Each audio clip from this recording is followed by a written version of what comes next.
তা না হলে এই দেশকে আমরা আমাদের প্রত্যাশিত বাংলাদেশ হিসেবে গড়ে তুলতে পারবো না। প্রিয় ভাই বোনেরা, সেজন্যই আমরা এই নারীদেরকে, বিশেষ করে গ্রামের খেটে খাওয়া নারী যারা, শহরের খেটে খাওয়া নারী যারা, কর্মজীবী নারী যারা সহ সকল গৃহিণীর কাছে, সকল পরিবারের মাদের কাছে আমরা ফ্যামিলি কার্ড পৌঁছে দিতে চাই, যার মাধ্যমে আমরা এই নারীদেরকে ধীরে ধীরে অর্থনৈতিকভাবে স্বাবলম্বী করে গড়ে তুলতে পারি, যেন তারা পুরুষের পাশাপাশি পরিবারে,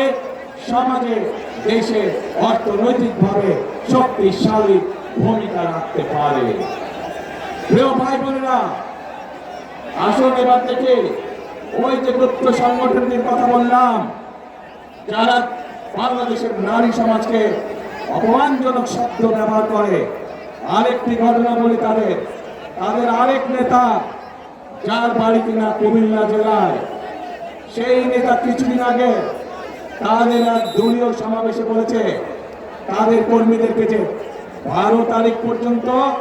আপনারা জনগণের পা ধরবেন, তারপরে বাকি পরবর্তী 5 বছর জনগণ আপনাদের পা ধরবে। প্রিয় ভাই বোনেরা, চিন্তা করুন, এইরকম কথা কে বলতে পারে যে 12 তারিখ পর্যন্ত তাদের নেতা কর্মীরা জনগণের পা ধরবে,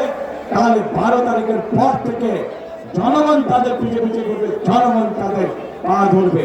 এই কথা থেকে প্রমাণিত হয় কি তাদের মেন্টালিটি,